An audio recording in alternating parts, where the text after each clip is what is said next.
तो friends, welcome to general investment academy. आज हम डिटेल्ड एनालिसिस करने वाले हैं अपने 5G फ्रेमवर्क पे ऑन सिंजीन इंटरनेशनल करके कंपनी है जो कि क्रैम्स स्पेस में है। आपने काफी नाम भी सुना होगा कभी इस स्पेस का, क्रैम्स का काफी आजकल ये जो वर्ड है काफी चलता है मार्केट में, राइट। तो उसके बारे में भी डिस्कस करेंगे अच्छे से कि क्रैम्स स्पेस क्या है ये, और एग्जैक्टली ये कंपनी करती क्या है। ठीक है ये फार्मा स्पेस ही, राइट, लेकिन उसमें एक थोड़ा सा फास्ट ग्रोइंग सेगमेंट है, ठीक है, जो क्रैम्स बोला जाता है, ठीक है। और तो उसके बारे में हम भी यहाँ पर डिटेल में डिस्कस करेंगे, ठीक है। तो आपको तो ये पता ही होगा कि सिंजीन एक बायोकॉन की कंपनी है, राइट, जो कि किरण मजूमदार जी के बारे में आपको पता होगा। तो उन बायोकॉन की सब्सिडरी है एक तरह से, ठीक है। आई थिंक 70% के आसपास का बायोकॉन का स्टेक है इस कंपनी में, राइट। और काफी एक फास्ट ग्रोइंग कंपनी है। फॉर लास्ट 4-5 ईयर्स काफी अच्छा इन्होंने ग्रोथ दिया है और आगे भी ग्रोथ का एक्सपेक्टेशन इस कंपनी का काफी अच्छा है, राइट। तो उसके बारे में ही यहाँ पर हम डिटेल में डिस्कस करेंगे कि क्या है और ये हमारा एक मॉडल पोर्टफोलियो स्टॉक भी है, तो इसीलिए थोड़ा सा हम डिटेल में बात करना चाहेंगे यहाँ पे, ठीक है। तो अगर आप देखेंगे तो हम यहाँ पर अपना जो फ्रेमवर्क है 5G, राइट। तो 5G का मतलब तो आपको पता ही है, F इज फाइनेंशियल्स, ठीक है, I is industry, V is valuation, right, E is company और enterprise, right, and G is governance. तो ये 5G फ्रेमवर्क है हमारा जिसके ऊपर हम डिटेल एनालिसिस करते हैं कंपनीज का, राइट। तो उसी के ऊपर ये वीडियो है। तो पहले हम जो है ना ये 3 फैक्टर्स पे बात करेंगे, ठीक है। तो इंडस्ट्री, कंपनी और गवर्नेंस पे हम यहाँ बात करेंगे। तो इंडस्ट्री पहले रखा है, वैसे मैं मोस्टली कंपनी के बारे में पहले बात करता हूँ, लेकिन यहाँ पर क्रैम्स स्पेस को समझना बहुत इंपॉर्टेंट है, राइट। और इसीलिए उसको पहले डिस्कस करेंगे और फिर हम कंपनी के बारे में और गवर्नेंस के बारे में बात करेंगे पार्ट 1 ऑफ द वीडियो में, ठीक है। और फिर सेकंड पार्ट में हम इसके फाइनेंशियल्स और वैल्यूएशन के बारे में बात करेंगे। तो शुरू करते हैं क्रैम स्पेस को ही डायरेक्टली बात करना, ठीक है। तो क्रैम्स क्या है, basically contract research services plus contract development services and contract manufacturing. ये फार्मा में है, राइट। तो ये चीजें जो आप बात कर रहे हैं ना, मेजरली फार्मा में ये वर्ड यूज होता है, थोड़ा एग्रोकेमिकल्स में भी यूज होता है। तो हमने पीआई इंडस्ट्रीज में भी थोड़ी बात की थी इस बारे में, लेकिन ये मेजरली जो ये वर्ड है ये फार्मा स्पेसिफिक वर्ड है, क्रैम्स, ठीक है। Contract research and manufacturing services, तो ठीक है। तो that's how the full name is. और रिसर्च में मतलब आपने रिसर्च को आउटसोर्स कर दिया, ठीक है, फार्मा रिसर्च को। फार्मा की डेवलपमेंट मतलब क्लिनिकल डेवलपमेंट को आउटसोर्स कर दिया, फार्मा की मैन्युफैक्चरिंग को आउटसोर्स कर दिया, ठीक है। और फिर बन गया contract research and manufacturing services. तो ये इस तरह से चलता है, राइट। तो अभी जो ड्रग डिस्कवरी का जो प्रोसेस है ना, वो क्या है, मतलब जो ड्रग पूरी बनती है वो कैसे बनती है। तो बेसिक रिसर्च होता है पहले तो, कि पहले तो मॉलिक्यूल, ठीक है, जो केमिकल है बेसिक, राइट, उसको उसका रिसर्च होता है कि बहुत सारे अलग अलग टाइप की परमुटेशन कॉम्बिनेशंस लगती हैं और फिर एक मॉलिक्यूल जो है वो बेसिक रिसर्च से अर्ली डिस्कवरी फेज में चले जाता है, कि जहां पर लगता है हाँ यार ये जो केमिकल कंपाउंड है या फिर ये जो बायोलॉजिकल केमिकल है, राइट, वो जो है it is helping in certain type of disease, ठीक है। वो वहां पर अलग अलग टाइप के परमुटेशन कॉम्बिनेशन चलते हैं, ठीक है। और बहुत सारे सुपर कंप्यूटर्स और बहुत स्ट्रॉन्ग जो है इस पे प्रोग्राम्स वो वर्क करते हैं कि डिफरेंट टाइप ऑफ केमिकल्स को डिफरेंट टाइप ऑफ डिजीज के प्रॉपर्टीज के साथ जो है मिक्स किया जाता है, मिक्स एंड मैच किया जाता है और फिर देखा जाता है बाय कंप्यूटर प्रोग्राम्स मेजरली अब तो, कि ये हाँ यार ये जो ड्रग है ये इस पे काम कर रहा है, ठीक है। फिर उसके अर्ली डिस्कवरी फेज होती है, फिर उसके एनिमल टेस्टिंग वगैरह सब रहता है, प्री क्लिनिकल ट्रायल्स रहता है, फिर ह्यूमन ट्रायल स्टार्ट होते हैं, जो डेवलपमेंट प्रोसेस बोला जाता है, क्लिनिकल डेवलपमेंट भी बोलते हैं इसको। तो फिर ह्यूमन ट्रायल्स 1 2 3 3 फेजेस में होते हैं। पहले फेज में बहुत कम सैंपल साइज होता है, फिर थोड़ा बड़ा, फिर फेज 3 में काफी बड़ा सैंपल साइज ह्यूमंस का होता है। फिर उसके बाद सब कुछ सही रहा, कोई मेजर कोई प्रॉब्लम नहीं आया, कोई आपका साइड इफेक्ट नहीं आया ड्रग का, फिर वो बेसिकली कमर्शलाइजेशन में जाता है, वहां पर अप्रूवल मिलता है, फिर वो एपीआई मैन्युफैक्चरिंग, फिर फॉर्मुलेशन और फिर पैकेजिंग होती है प्रोडक्ट की, और फिर वो बेसिकली हमें मिलता है। तो ये पूरा एक प्रोसेस है, ये काफी बड़ा लंबा प्रोसेस होता है। इसमें मतलब इस प्रोसेस में आप समझ लो कि 3 से 4 बिलियन डॉलर एक कंपनी के खर्च होते हैं, और मोस्टली एक ड्रग यहाँ से यहाँ पहुंचने में, राइट, फॉर्मुलेशन तक पहुंचने में, मतलब सब कुछ अप्रूवल वगैरह होने में 7 से 8 साल लग जाते हैं, ठीक है। तो 7 से 8 साल का प्रोसेस आप समझो, और क्या कहते हैं ऑलमोस्ट $4 बिलियन एक ड्रग को यहाँ पहुंचने में लगते हैं यहाँ से यहाँ। तो आप समझ सकते हो, और उसमें भी the chances are very low, मतलब हर फेज में हर अलग अलग फेजेस में उसके डिसअप्रूवल के और उसके चांसेस रहते हैं। यहाँ से यहाँ पहुंचने में बहुत सारी ड्रग कैंसिल हो जाती है, मतलब चलता है पनी बेकार है ये, तो फिर यहाँ से यहाँ पहुंचने में बहुत सारे कैंसिल हो जाते हैं। तो ऐसे अलग अलग फेजेस में भी बहुत सारी चीजें नहीं चलती। और आप ये सोचो कोई ऐसा ड्रग यहाँ तक पहुंच गया हो और उसके बाद उसको अप्रूवल ना मिला हो, राइट, तो फिर वो बहुत बड़ा एक कंपनी का लॉस होता है उसमें। ठीक है, तो इस तरह से ये सारा डिस्कवरी प्रोसेस चलता है। मैंने यहाँ पर थोड़ी डिटेल आपको वैसे बता दी है, लेकिन यहाँ पर भी आप और डिटेल देख सकते हैं उसके बारे में। ठीक है, तो डेवलपमेंट, ये डिस्कवरी फेज है। फिर डेवलपमेंट फेज है, जैसे मैंने बताया डेवलपमेंट में 20 से 100 हेल्दी वॉलंटियर्स के ऊपर ड्रग का एग्जामिन होता है।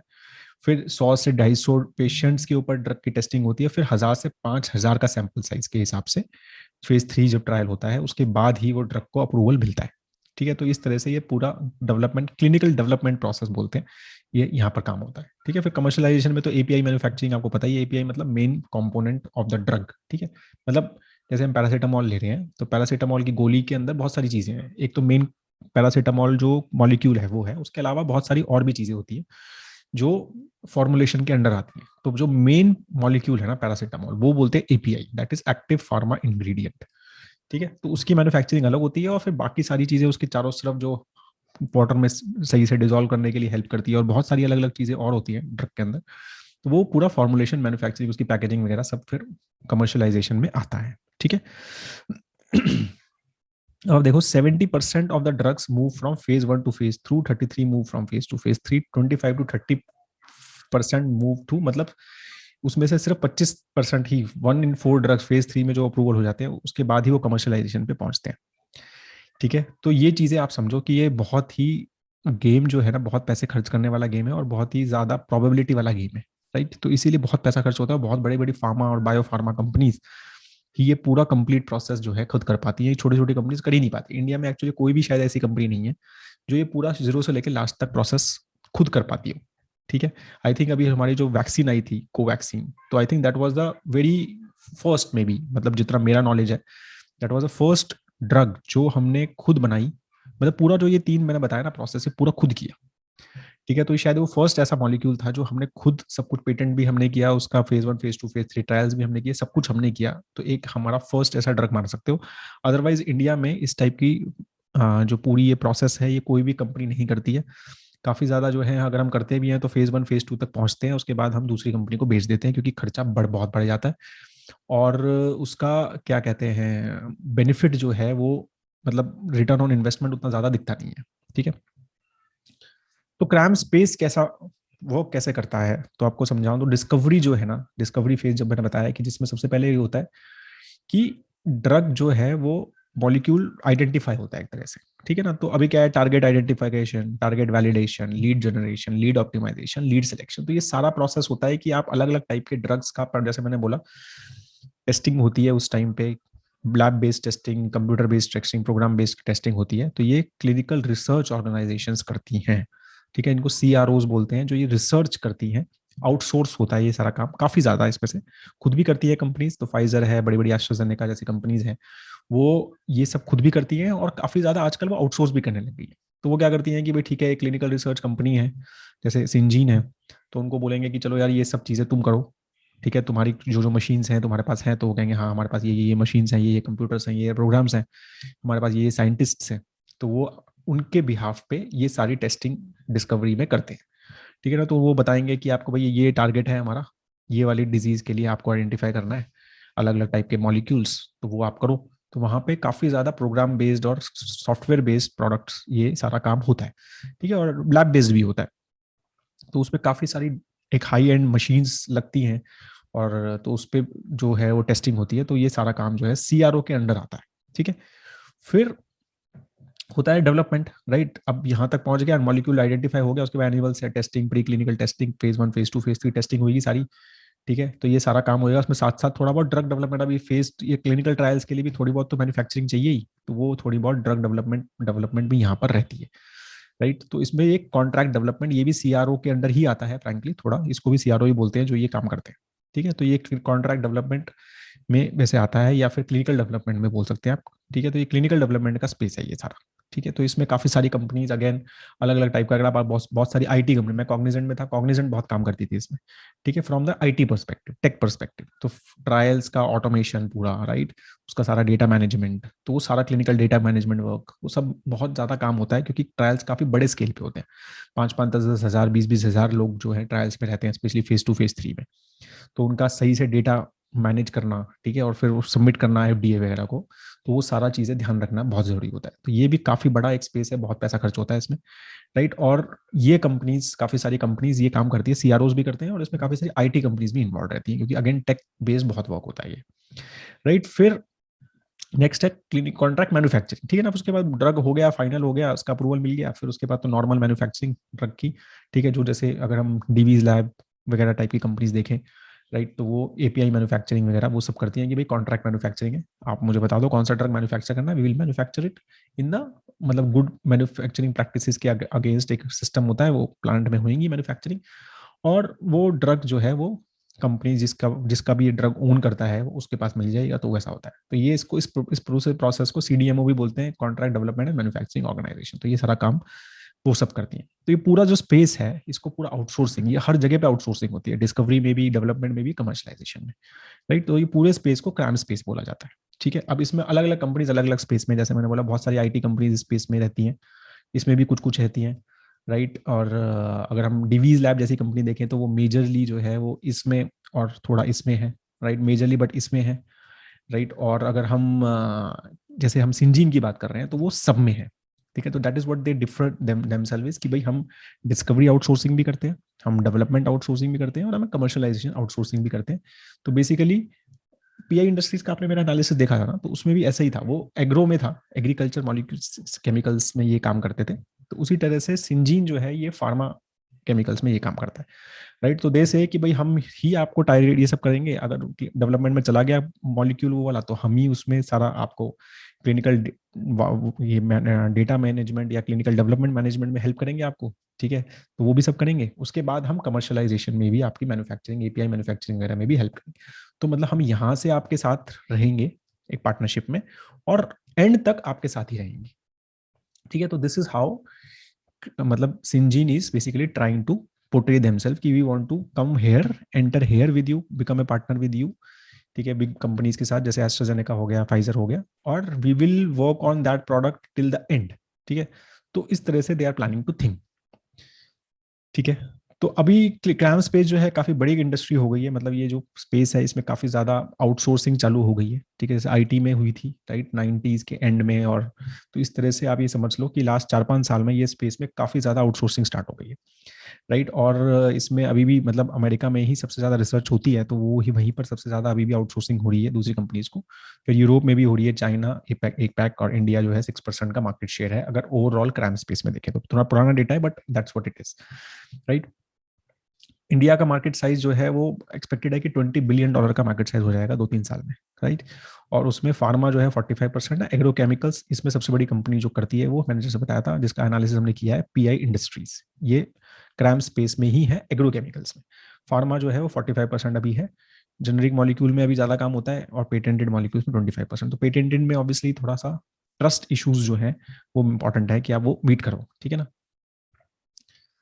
फिर साइज जो है कैसे ग्रो हो रहा है, तो ठीक है, तो 6 मतलब अराउंड 8-9% का एशिया पैक का ग्रोथ रेट एक्सपेक्टेड है क्रैम स्पेस का, राइट, और इंडिया में उसमें वो 12% का ग्रोथ रेट जो है एक्सपेक्टेड है, ओवरऑल इंडस्ट्री ग्रोथ रेट, तो which is very good, right, और मॉलिक्यूल न्यू मॉलिक्यूल एंटिटी था, वो मैंने बताया था ना कि 4 से 5 $4.5 बिलियन लगते हैं एक मॉलिक्यूल को मार्केट तक लेके जाने में, जीरो से लेके वहां तक, तो आप समझ लो कि कितना ज्यादा खर्चा है, राइट, और इतना जो है वो काफी सारी कंपनीज, जो बड़ी कंपनीज ही ये पैसा खर्च कर पाती हैं, राइट, और कितनी जो है ड्रग्स हैं जो आर एन डी में है इस टाइम, तो अराउंड 17,000 ऐसी ड्रग्स हैं जो रिसर्च एंड डेवलपमेंट में करंटली हैं, जिसके ऊपर रिसर्च हो रही है, राइट, तो आप समझ लो कि कितना बड़ा स्पेस है, राइट, कितना सारी आउटसोर्सिंग हो सकती है, कि सारी कंपनीज सब कुछ नहीं करना चाहती हैं, right, they don't have that much bandwidth, तो सस्ता भी पड़ जाता है उनको, और उनको स्किल सेट भी मिल जाता है, ठीक है, अगर वो आउटसोर्स करती हैं इस चीज़ों को। इंडिया में सबसे बड़ी बात यह है कि सस्ता है, तो वो तो हम है ही, जैसे ब्रूड में अगर average salary of scientist US dollar में इंडिया में $60,000 पर ईयर है, राइट। और बाकी अगर यू मतलब वेस्टर्न सीआरओ की बात करें तो वहां पर 1,75,000 तक उनको देने पड़ते हैं, और चाइना में $1,00,000 तक का खर्चा है अगर एक साइंटिस्ट हायर करना है, तो इंडिया उस हिसाब से बेटर है, राइट। तो लो कॉस्ट एडवांटेज तो है ही, standardise quality, access to high tech, focus on core competency and minimise leading to lower fixed cost. तो आउटसोर्सिंग का काफी ज्यादा बेनिफिट है इस स्पेस में, that's why this space is increasing a lot, right. India China is the biggest competitor, but वो China plus one strategy सुना है ना आपने, उसमें ये इसको थोड़ा सा इंडिया को और बेनिफिट यहाँ पर मिल रहा है, ठीक है। तो इंडस्ट्री में टेलविंड्स तो अच्छी खासी हैं, राइट। तो एक तो कॉस्ट कम है हमारी, और क्या कहते हैं, बायो फार्मा वगैरह में भी, मतलब इवन बायोटेक प्रोडक्ट्स में भी काफी ज्यादा ग्रोथ रेट आ रही है क्राम स्पेस में, राइट। तो उस हिसाब से यहाँ पर अच्छी खासी टेलविंड्स दिख रही है, ग्रोथ रेट काफी अच्छी जगह रही है। और सिंजिन जैसी कंपनी जो है मुझे लगता है कि काफी अच्छा कर सकती है, जैसे पीआई इंडस्ट्रीज के बारे में भी हमने यही बात की थी कि वो बहुत सही स्पेस में है, राइट। और काफी अच्छा ग्रोथ रेट उसमें एक्सपेक्टेड है, और काफी सही टाइम पे उसमें है, राइट। हेडविंड्स क्या है, हाँ, आईपी प्रोटेक्शन सबसे बड़ा इशू है, राइट। इसमें सारा गेम यही है कि आप अपनी जो क्लाइंट है, क्योंकि number of clients are limited, right. अब ऐसे तो है नहीं कि थाउजेंड्स ऑफ क्या कहते हैं बड़ी फार्मा और बायो फार्मा कंपनीज है वर्ल्ड में, लिमिटेड ही है, तो वही मेजरली सारी रिसर्च कर रही हैं।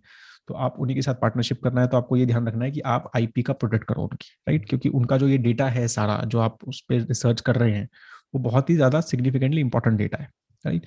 तो उसका प्रोटेक्शन इज वेरी इंपॉर्टेंट। ऐसा नहीं हुआ आपने डेटा लीक हो गया, या फिर डेटा दूसरे को मिल गया, या फिर उसकी आईपी चली गई और आपने दूसरे को दे दिया, तो वो सारी चीजें बहुत इंपॉर्टेंट है। तो यहाँ पर ना ट्रस्ट फैक्टर जो है ना वो बहुत इंपॉर्टेंट है between the company like Syngene and a client like Pfizer, ठीक है। तो इन दोनों के बीच में जो वो ट्रस्ट है ना वो बहुत इंपॉर्टेंट है कि यार मेरा जो डेटा है वो बाहर नहीं निकलेगा, राइट। तो रेगुलेटरी कंप्लायंस वगैरह का ब्रीच, ठीक है, लैक ऑफ स्किल्ड लेबर और हाई एट्रिशन, ये इंडिया में थोड़ी इशू कम है मेरे हिसाब से, टर्मिनेशन ऑफ कस्टमर रिलेशनशिप, तो ये सब चीजें थोड़ी सी हेडविंड्स हैं यहाँ पे, ठीक है। तो overall I think this is a very strong क्या कहते हैं industry, high growth definitely, right. और चाइना प्लस वन की वजह से इंडिया को जो है वो थोड़ा सा एक्स्ट्रा बेनिफिट मिल रहा है यहाँ पर, specially in the manufacturing space, ठीक है। डेवलपमेंट में और रिसर्च में तो मुझे लगता है कि फिर भी we have a edge because of the skill set, right. और तो ये एक अच्छा स्पेस बनता है, मगर अगर मैं ओवरऑल एक कंपेयर करूँ ना, तो जैसे आईटी ने 90s के एंड में किया, मैं ये नहीं कह रहा कि आईटी जितना बड़ा हो जाएगा, बट जो आईटी ने 90s के एंड में किया, ये चीज हम क्रैम स्पेस में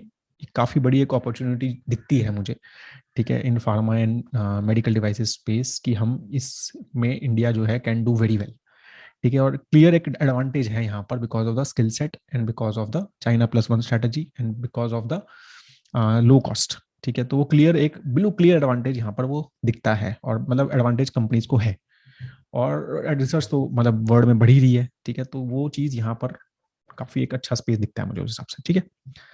अब हम बात कर रहे हैं कंपनी के बारे में, तो अगेन जो ये कंपनी है ये एक सीआरओ की तरह काम करना स्टार्ट किया था 1994 में, ठीक है। तो मैंने क्लीनजीन करके इनका नाम था पहले, मैंने इसके साथ काम भी किया हुआ एक थोड़ा सा प्रोजेक्ट, मतलब एज अ हमारा वेंडर था ये, मतलब एक हमारा क्लाइंट था, सॉरी।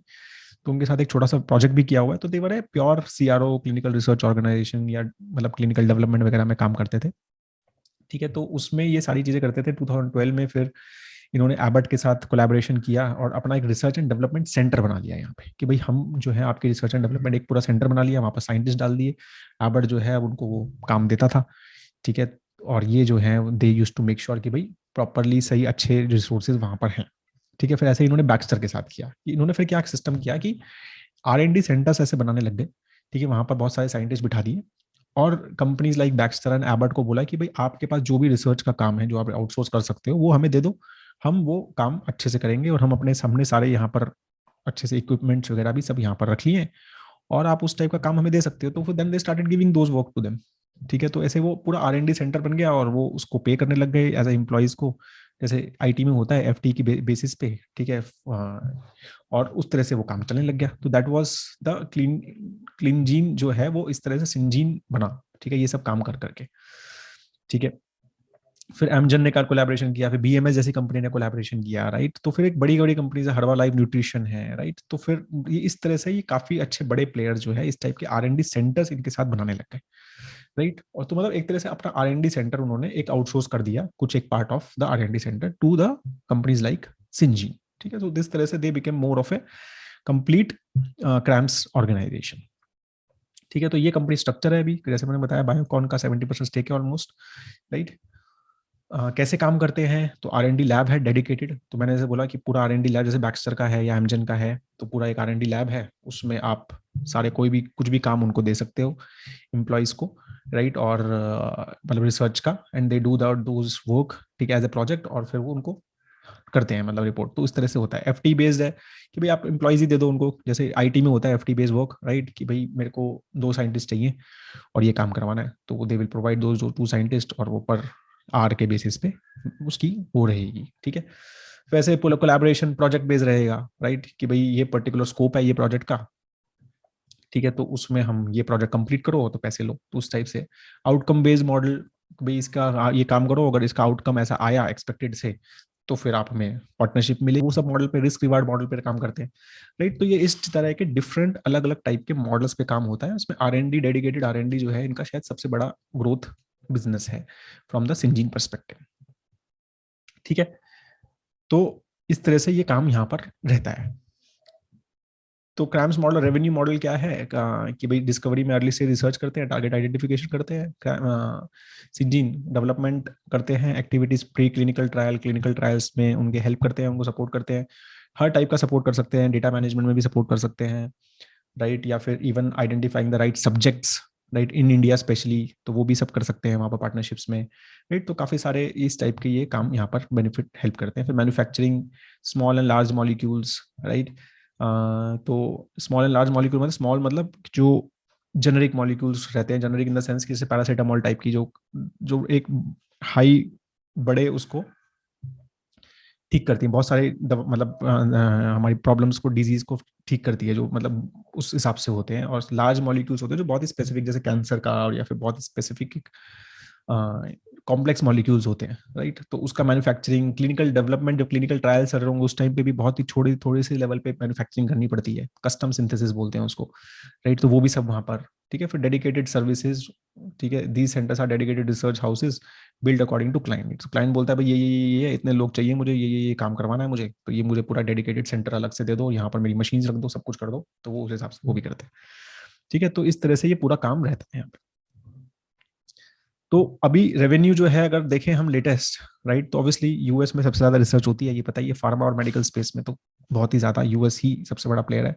तो 74% रेवेन्यू आता है यूएस से। That is the negative point also, कि too much dependence on one geography, वहाँ की क्या पॉलिसीज हैं, क्या नहीं है। वैसे तो मतलब इट्स स्टेबल कंट्री, वैसे उनका एक थॉट प्रोसेस थोड़ा क्लियर रहता है, लेकिन फिर भी, ठीक है। तो ये थोड़ा सा रिस्क है कि too much dependence on one geography, right. India से जो इनको बिजनेस मिलता है वो 4% ही मिलता है, यूरोप से 12% और जापान से 5%, रेस्ट ऑफ द वर्ल्ड 5%। तो ये इस तरह से इनका करंट स्ट्रक्चर है, ठीक है। डेडिकेटेड R&D सेंटर्स इन्होंने बनाए हुए हैं, राइट। तो कैसे करते हैं, जैसे मैंने बताया आपको कि first dedicated centre 10 years BMS के साथ बनाया था, सेकंड और third just took 6 years and 3 years, right. तो वो उस हिसाब से डेडिकेटेड सेंटर्स बना लो और उनको जो भी काम वहां पर देना दे सकते हैं, ठीक है। तो क्या क्या काम करना है उसमें, जैसे डेडिकेटेड सेंटर्स में लीड ऑप्टिमाइजेशन रहती है, कि अलग अलग कंपाउंड्स में लीड जनरेट होती है, 500 लीड कंपाउंड्स होते हैं, फिर उसकी अलग अलग प्रोफाइलिंग होती है, फिर 20 लीड्स होते हैं, उससे 5 लीड्स फाइनली अलग अलग टाइप के टेस्ट वगैरह करके फिर ये है कि हाँ ये 5 कंपाउंड्स अच्छे हैं, इसके ऊपर अब आगे हम जा सकते हैं। फिर कैंडिडेट सिलेक्शन होगा, फिर कैंडिडेट का डेवलपमेंट होगा, फिर एक्चुअली वो केमिकल बनेगा और फिर उसका आगे टेस्टिंग चालू होगी। तो इस तरह से ये सारे R&D सेंटर्स ये सब काम करते हैं, ठीक है। आजकल जैसे ये सारा जो लीड आइडेंटिफिकेशन का बार बार जो बोल रहा हूँ ना, मॉलिक्यूल का आइडेंटिफिकेशन, राइट, कि आपको ये पता है कि भाई मुझे मान लो डायबिटीज है, उसका एक मॉलिक्यूल ढूंढना है जो जो इस डायबिटीज को ठीक कर रहा है, राइट। तो अभी बहुत सारे कर रहे होंगे, राइट। तो उसमें बहुत सारी अलग अलग टाइप की परमुटेशन कॉम्बिनेशन टेस्टिंग होती है, राइट, जो काफी सारी कंप्यूटर बेस्ड, प्रोग्राम बेस्ड भी होती है। तो उसमें क्या अलग अलग टाइप के मॉलिक्यूल्स जो है कंप्यूटर ही बनाता है और फिर टेस्ट करता है और फिर आपको बताता है कि हाँ यार ये ठीक हो सकता है, नहीं हो सकता। उस हिसाब से अलग अलग टाइप की टेस्टिंग होती रहती है, उससे वो शॉर्ट लिस्टिंग होती रहती है कि हाँ यार ये मॉलिक्यूल जो है ये सही है। तो वो सारा काम जो है ये R&D सेंटर्स में होता है। तो भी जैसे 3 बड़े R&D सेंटर है, कि BMS बहुत बड़ी कंपनी है, again Bristol Myers Squibb, 3 lakh square feet का लैब स्पेस उन्होंने जो है इनको दिया हुआ है, और 600 साइंटिस्ट उसको काम करते हैं। Produce 10 drugs candidates for the further study, 10 drug candidate उन्होंने ऑलरेडी उनको दिए हैं, राइट। उसमें cardiovascular, fibrosis, immunology, oncology, transitional medicine, इन सब पे काम होता है वहाँ पे, ठीक है, अभी ये एक्सटेंडेड 2026 तक का इनका कॉन्ट्रैक्ट है, 2009 में इन्होंने स्टार्ट किया था, तो विच इज गुड, काफी टाइम हो गया। बैक्स्टर का है 70,000 स्क्वायर फीट का लैब है जो इन्होंने बैक्स्टर को दिया हुआ है, 200 साइंटिस्ट काम करते हैं, right. Again pre clinical evaluation in parental nutrition and renal therapy में काम होता है। फिर एमजेन जो है एक मोस्टली बायोटेक कंपनी है, राइट। उनका R&D सेंटर 2016 में सेटअप किया, 2026 तक है। Variety of discovery and development of biotechnology and small molecules engages multidisciplinary 170 scientist की टीम जो है वो एमजेन के लिए डेडिकेटेड है, राइट। तो इस तरह से ये काम करता है। अब जो है नेक्स्ट है लीड डिस्कवरी, ठीक है। तो डिस्कवरी में तो हमने बात कर ली है, शायद बार बार रिपीट नहीं करूंगा मैं, हमने इंडस्ट्री में बात कर ही ली है कि क्या क्या काम होता है, राइट।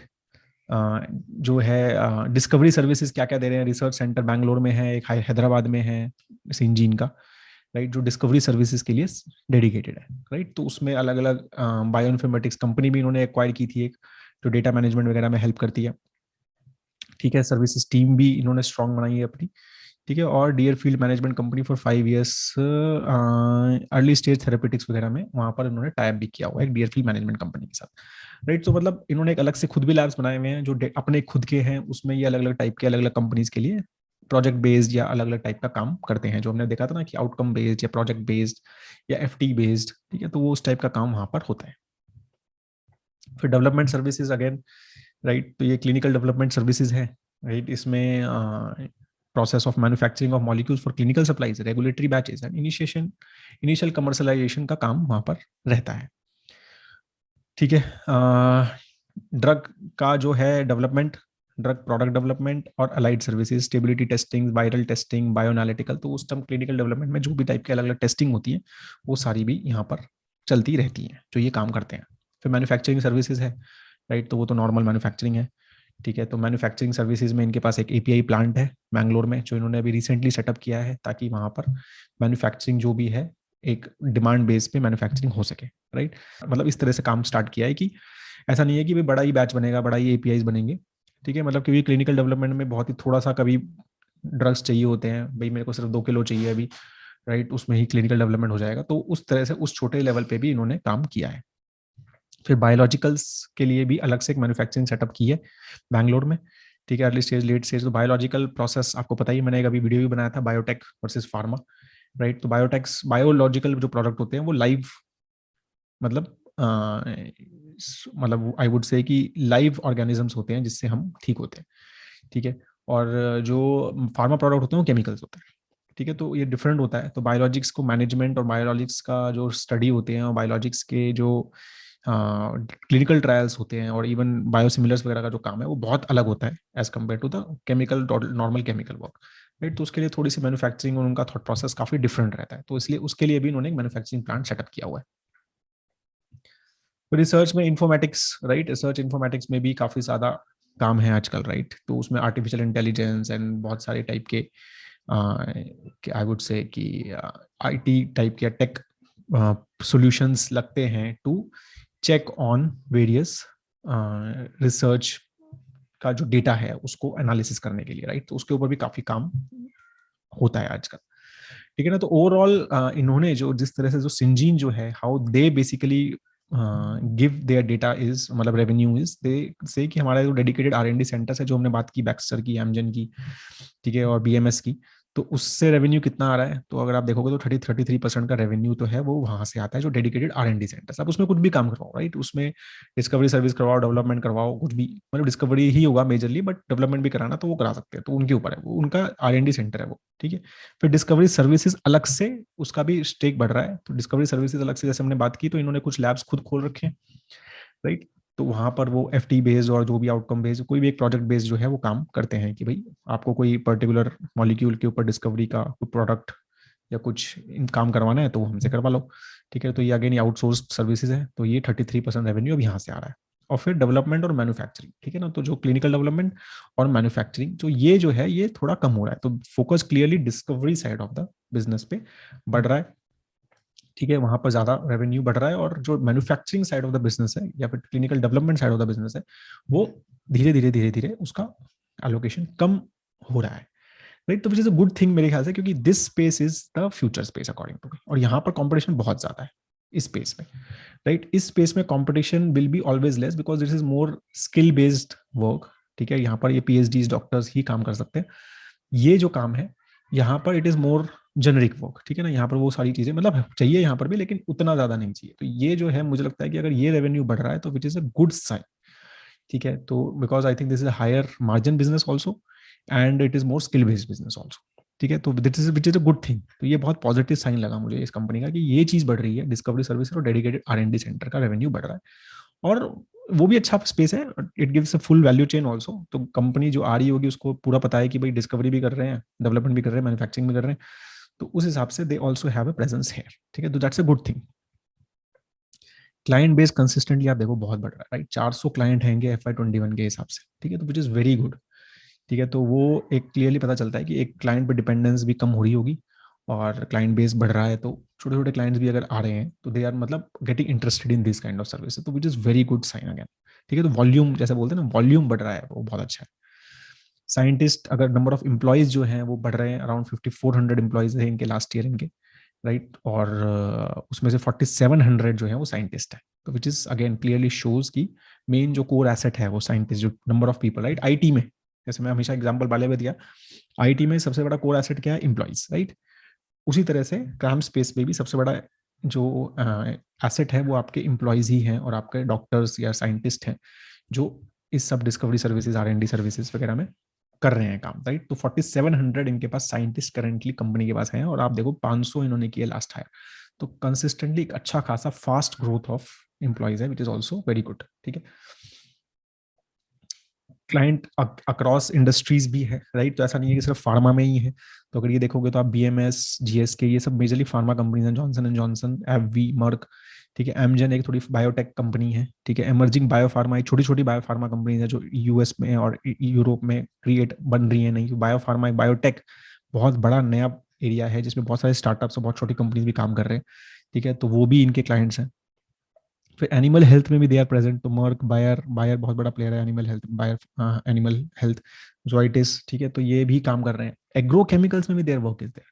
तो PI इंडस्ट्रीज का कंपटीशन अगर आप देखेंगे तो वहां पर भी ये काम कर रहे हैं, ठीक है। तो ये PI इंडस्ट्रीज का कंपटीशन है ये वाला सेगमेंट अगर आप देखेंगे तो, ठीक है। और कंज्यूमर प्रोडक्ट्स में भी हिंदुस्तान यूनिलीवर के साथ भी कुछ अगर उनको भी मॉलिक्यूल्स वगैरह के ऊपर को टेस्टिंग वगैरह करनी है तो वहां पर भी they are doing some work, right. But of course majorly their focus I am sure will be on these three things, ठीक है। तो मुझे नहीं पता, मतलब मैंने कहीं देखा नहीं कि उनका बहुत ज्यादा फोकस है इन दोनों सेगमेंट पे। वो क्लियरली उनका फोकस ज्यादा इन दोनों पे है और प्लस थोड़ा बहुत इस पे है, ठीक है। तो क्लियरली ये सेगमेंट्स इनके बड़े हैं। बायोलॉजिक्स में they are entering big time and this is a very big space as well. तो मतलब अगर हम ग्लोबल CRO जो क्रैम्स प्लेयर हैं, राइट, जिसमें से एक वुक्सी करके एक चाइना बेस्ड कंपनी है, राइट, और एक बायोलॉजिक्स करके भी शायद एक कंपनी है, ठीक है। तो बहुत सारे अलग अलग टाइप के इसके भी कंपनीज हैं, CROs हैं या क्रैम्स प्लेयर हैं जो बहुत बड़े बड़े प्लेयर्स हैं। तो वो भी अगर हम उनके भी मैंने कुछ पढ़े उनके स्टेटमेंट्स एंड आर्टिकल्स, तो दे आर ऑल्सो सेइंग कि their major growth which is going to come in the future is from biologics, right. तो बायोटेक स्पेस जो है ना वो काफी बड़ा एक फास्ट ग्रोइंग स्पेस दिख रहा है इन क्रैम्स, ठीक है। और वहां पर अगर इनकी भी आप अर्निंग कॉल सुनोगे सिंजीन की भी, so they are also talking a lot about it, though they are saying कि अभी हमारा रेवेन्यू ज्यादा नहीं आ रहा है, बहुत कम आ रहा है वहां से, but we are also putting lot of investment in the biologic space. तो अभी जैसे मैन्युफैक्चरिंग प्लांट भी उन्होंने सेटअप किया है वहाँ पे, राइट। तो वो जो है वो काफी फास्ट ग्रोइंग एक सेगमेंट इनको दिख रहा है, right. Syngene has built a 3 into 2009 bioreactors. The facility was commissioned in 2008. The bioreactors are fast turnaround and lesser contamination compared to steel reactors. तो मतलब बायोटेक स्पेस के हिसाब से भी they have started investing lot of money, right. तो वो भी एक काफी अच्छा फास्ट ग्रोथ एरिया दिख रहा है जो ग्लोबली दिख रहा है, राइट। तो अगर हम बात करें, जैसे मैंने बताया लॉन्जा फार्मा बायोटेक करके एक कंपनी है, ठीक है, वुक्सी करके एक कंपनी है, राइट। तो ये सारी कंपनीज की अगर आप आर्टिकल्स वगैरह देखेंगे या थोड़ी बहुत स्टेटमेंट देखेंगे तो आप देखेंगे सभी जो है वो बायोलॉजिक्स के बारे में ही बात कर रहे हैं। तो वो स्पेस काफी फास्ट ग्रोइंग दिखता है, ठीक है। अभी सिंजिन ने फायर टेस्टिंग फैसिलिटी भी सेटअप की है, राइट। और this compare conduct clinical trials and market authorisation. Amgen जो है बहुत बड़ा प्लेयर है, तो इनका क्लाइंट है ऑलरेडी, तो उसमें बायोटेक में आई am sure they will learn a lot, right. और उनका जो नया CEO है वो भी बायोफार्मा से ही आए हैं, राइट। तो अगेन मोर मतलब क्लियरली फोकस दिख रहा है कि वहां बायोटेक पे दे आर फोकसिंग, ठीक है। अभी जो बड़े प्लेयर्स हैं लॉन्जा, ठीक है, एंड वुक्सी एपटेक, जैसे मैंने वुक्सी तो शायद सबसे बड़ा एशिया में सबसे बड़ा प्लेयर है, चाइनीज है, राइट। तो वो सिंजीन जो है वो कैसे उनके साथ कॉम्पीट कर रहा है, ठीक है। Syngene uses anti drug, antibody drug कॉन्गला, ये एडीसी वायरल टेस्टिंग फैसिलिटी है उनकी, सब थेरेपी ऑपरेशन है, ये सब चीज़ें धीरे धीरे सिंजीन भी सेटअप कर रहा है। यूज मेमोलिन technology in biologics, use single use bioreactors to supported biologics, and Syngene is also along the same lines has started with the mammalian and single use bioreactor for its manufacturing, though it has started on the same path, ठीक है। Talent pool 80% of employees are scientist in WuXi and 85% are scientist in Syngene, right. Future plan also establishing API facility for further integrating इस process, इन्होंने भी API facility अपनी setup कर ली है, ठीक है ना। तो क्लियरली मतलब if Syngene is also seeing these players, big players, much bigger than them, तो हम इनका आगे भी फाइनेंशियल्स में भी आपका मैं इनका कंपटीशन बताऊंगा आपको कि कितने बड़े प्लेयर्स आएंगे, they are much bigger than Syngene, ठीक है। और तो सिंजीन इज ऑल्सो मतलब क्लियरली ऑन दोज लाइंस कि भाई हमें इस लेवल पे पहुंचना है क्लियरली, ठीक है। तो again I think future outlook clear, मतलब हमने ऑलरेडी बात की है कि बायोलॉजिक्स पे काफी फोकस है और पूरा एक कंप्लीटली फुल्ली इंटीग्रेटेड प्लेयर बनने की कोशिश कर रहे हैं, horizontal as well as vertical integration, ठीक है, in terms of both R&D and commercial space manufacturing, ठीक है ना। तो क्लियरली एक फुल इंटीग्रेशन कि भाई आप यहाँ पर आओ, क्लाइंट के पास जाओ, जैसे पीआई इंडस्ट्रीज में भी बोला था ना कि क्लाइंट, पीआई इंडस्ट्रीज कैसे जाता है क्लाइंट के पास, वो बोलते हैं कि भाई आप हमारे पास बिल्कुल इनिशियल बायो मतलब इनिशियल लेवल पे डिस्कवरी पे आ जाओ, हम आपको हेल्प करेंगे डिस्कवरी में, हम आपको क्लिनिकल डेवलपमेंट में भी हेल्प करेंगे, क्लिनिकल डेवलपमेंट टाइम पे जो मैन्युफैक्चरिंग होगी उसमें भी हेल्प करेंगे, जो कस्टम सिंथेसिस बोलते हैं। फिर मैन्युफैक्चरिंग जो है, अगर आपका प्रोडक्ट मार्केट में चला गया तो उस टाइम उसकी मैन्युफैक्चरिंग में भी हम ही हेल्प करेंगे। तो हम आपके साथ फुल एक कंप्लीट पार्टनरशिप करेंगे, हमारा डेटा सारा ध्यान रखेंगे, पूरी ट्रस्ट के बेस के पार्टनरशिप होगी, आपका कोई भी पेटेंट वगैरह कहीं पर भी लूज नहीं होगा, तो हम पूरा ध्यान रखेंगे उस चीज का। तो इस तरह से ही वही थॉट प्रोसेस से मुझे लगता है कि they are also planning to focus on. Moats क्या है, हाई स्विचिंग कॉस्ट है ऑब्वियसली, एक बार आप क्लाइंट बन गया, आपका अपने सब इन्वेस्टमेंट मतलब करनी स्टार्ट कर दी, उनके साथ डेटा स्टार्ट कर दिया, राइट, तो स्विच करना बहुत मुश्किल होगा ना क्लाइंट के लिए, क्योंकि उनके साथ कंफर्ट है, राइट। तो जैसे आईटी में एक बड़ा प्रोजेक्ट आ गया तो स्विचिंग कॉस्ट बहुत हाई होती है, तो वो बहुत बड़ा रीजन है कि आईटी में बहुत कम, एक बड़े बड़े अगर आप $1 बिलियन डील्स देखेंगे तो वो क्लाइंट्स जो हैं एक कंपनी के काफी टाइम से चल रहे हैं, राइट। हाईली क्वालिफाइड मैनेजमेंट है इनके पास, स्टिकी कस्टमर्स हैं, लॉन्ग टर्म कॉन्ट्रैक्ट्स हैं और कस्टमाइज्ड इंफ्रास्ट्रक्चर है, अच्छा इंफ्रास्ट्रक्चर है, तो क्लियरली मोट तो है कंपनी में, राइट। तो ओवरऑल वीकनेस क्या है, तो मैंने काफी बात कर ली है, तो वीकनेस तो यही है कि भाई हर चीज का एक तो कैपेक्स बहुत ज्यादा रिक्वायरमेंट होता है इनको, राइट। अभी कोई R&D सेंटर बनाना है, कोई कंपनी आती है भाई R&D सेंटर बनाओ, राइट, तो फिर वो पूरा बहुत बड़ा कैपेक्स है, अभी 10,000 20,000 स्क्वायर फीट का R&D सेंटर बनाना है तो बहुत सारी इन्वेस्टमेंट करनी पड़ती होगी इनको, आई एम श्योर, राइट। तो अच्छा खासा केपेक्स रिक्वायरमेंट रहता है, अभी एपीआई फैसिलिटी बनाई है, बायोलॉजिक्स का सेंटर बनाया है, तो बहुत ज्यादा हमेशा केपेक्स रिक्वायरमेंट रहेगी। इंटेलेक्चुअल प्रॉपर्टी इन्फ्रिंजमेंट जो है वो लॉस ऑफ ट्रस्ट, वो बहुत बड़ा रिस्क है हमेशा associated, right. High customer concentration in US, वो मैंने जैसे बोला कि ऑब्वियसली एक ज्योग्राफी पे टू मच डिपेंडेंस है, तो ये मेन 3 प्रॉब्लम्स जो दिखी मुझे as a company, right. Otherwise तो मुझे लगता है कि they are pretty good overall, right. तो ओवरऑल कंपनी पे भी ग्रीन स्टार हमारा रहा है, राइट। तो अब हम बात करते हैं फटाफट गवर्नेंस की, ठीक है। तो ये थोड़ा सा सेगमेंट फास्ट करेंगे, आई थिंक गवर्नेंस में as such I couldn't see any major issue. 70% company जो है वो बायोकॉन की है, ठीक है, जो किरण मजूमदार जी का आपको पता ही होगा, राइट। और तो ये जो थोड़ा थोड़ा जो डाइल्यूट हो रहा है स्टेक, ये बेसिकली ईसॉप का स्टेक डाइल्यूट हो रहा है, जो इनका बायोकॉन एम्प्लॉय वेलफेयर ट्रस्ट करके है, वो जो है धीरे धीरे थोड़ा थोड़ा डाइल्यूशन हो रहा है, लेकिन अदरवाइज जो प्रोमोटर है वो कुछ स्टिक सेल नहीं कर रहा है, ठीक है। तो उसकी टेंशन नहीं है। अगर हम देखेंगे ओवरऑल भी FIIs DIIs की होल्डिंग जो है वो भी अच्छी खासी है, राइट। ऑलमोस्ट 17-18% तो उनकी है, तो 10% ही रिटेल इन्वेस्टर्स की होल्डिंग है, तो again which is good science. Top management, Kiran Mazumdar ji जो नॉन एग्जीक्यूटिव चेयरपर्सन है कंपनी की, राइट। तो मतलब you know her very well, I think मतलब in biotech space I think she is one of the very well known name. फिर Jonathan Hunt इनके CEO हैं, right, और 25 साल का एक्सपीरियंस है उनका बायोफार्मा इंडस्ट्री में, राइट। और 2015 में उन्होंने ज्वाइन किया, तो 4-5 साल हो गए हैं। तो एस्ट्राजेनेका में ही has worked as well leadership position में, ठीक है। फिर बाकी भी नॉन एग्जीक्यूटिव डायरेक्टर्स और इंडिपेंडेंट डायरेक्टर्स आप देखेंगे तो काफ़ी अच्छे बैकग्राउंड के जो है रिसर्च स्पेसिफिक लोग आपको इसमें दिखेंगे, राइट। तो which is very good, and मेरे को लगता है बायोकॉन में भी ये चीज़ मुझे बहुत अच्छी लगी कि ओवरऑल इनका बोर्ड ऑफ डायरेक्टर्स जो रहता है ना, वो काफ़ी स्ट्रॉन्ग और एक काफ़ी अच्छा बैकग्राउंड का बोर्ड ऑफ डायरेक्टर्स रहता है कंपनीज का, तो which is a very good, मतलब मेरे को लगा कि ओवरऑल अच्छा थॉट प्रोसेस है वो चीज़ का। ठीक है। और institutional holdings, arbitrage fund, global pension fund, तो उनका इंस्टीट्यूशनल होल्डिंग है। एम्प्लॉय रेटिंग्स, मैन्युफैक्चरिंग कंपनी है मेजरली, क्लिनिक मतलब टेस्टिंग वगैरह, तो इस सब की एम्प्लॉय स्पेसिफिक कंपनी है। 3.84 ठीक था, मतलब बुरा नहीं है, कुछ बहुत अच्छा भी नहीं है, राइट। और फोरेंसिक एनालिसिस में भी मतलब अगर मेजरली जो cash flow operations to EBITDA हम देखते हैं, सबसे बड़ा जो होता है वो मोस्टली ज्यादा है एक्चुअली, राइट। ओवरऑल देखा है तो 121%, मतलब 80 टू 120 के हिसाब से देखा जाता है कि अच्छा माना जाता है, तो इट इज मोर। ठीक है, तो इट इज मतलब ठीक है, मतलब ऐसा कुछ नेगेटिव तो मुझे कुछ दिखा नहीं है, राइट। और ओवरऑल अगर हम there is not much much difference in decline in revenue, decline in receivables, indicating good reporting quality, right. और increase in audit fees 5% is 7 GR, तो वो ठीक है, नॉट बैड। उसमें भी कंटिजेंट लाइबिलिटीज भी जो कंपनी की हैं वो अराउंड 13% से 22% है नेटवर्थ की, which is not very high, right, but it is not low also. ठीक है, तो इन रेंज ऑफ 13 to 20% में के आसपास में कंटिजेंट लाइबिलिटीज अभी कम हो रही हैं, जबकि 22% से धीरे धीरे कम हो गई हैं। 16% के आसपास की कंटिजेंट लाइबिलिटी है। 430 करोड़ रुपए की कंटिजेंट लाइबिलिटी, मतलब अगर ऐसे कोई केसेस हैं जो ये हार गए तो 430 करोड़ रुपए तक देने पड़ सकते हैं इनको। ठीक है, और ये स्पेस, रेगुलेटरी स्पेस, आपको पता है कि ये सब चीजें यहाँ पर बहुत रेगुलरली चलती है, राइट। तो we need to understand that the space which they are in as well. ठीक है, ओवरऑल एज आई सेड, क्या कहते हैं, मतलब nothing as such, there is no major, ऐसा बहुत बड़ा रेड फ्लैग नहीं है, कुछ छोटे छोटे रेड फ्लैग्स हैं जो हमने थोड़े से अभी इग्नोर किए हैं, राइट। तो उसकी वजह से अभी तो गवर्नेंस को हमने ग्रीन स्टार में ही रखा है, right? So that is all on the part one of Syngene analysis. I hope that you understand the business very well now, and you understand the industry also very well, कि क्या करती है, कहाँ पर है, क्या ग्रोथ आ रही है जहाँ से, राइट। अगर फिर भी आपको कोई क्वेश्चन है तो please do right in the comment section below. ठीक है, and have a great time ahead दोस्तों, पार्ट 2 के लिए वेट कीजिए, जल्दी आने वाला है। Have a great time ahead. जय हिंद।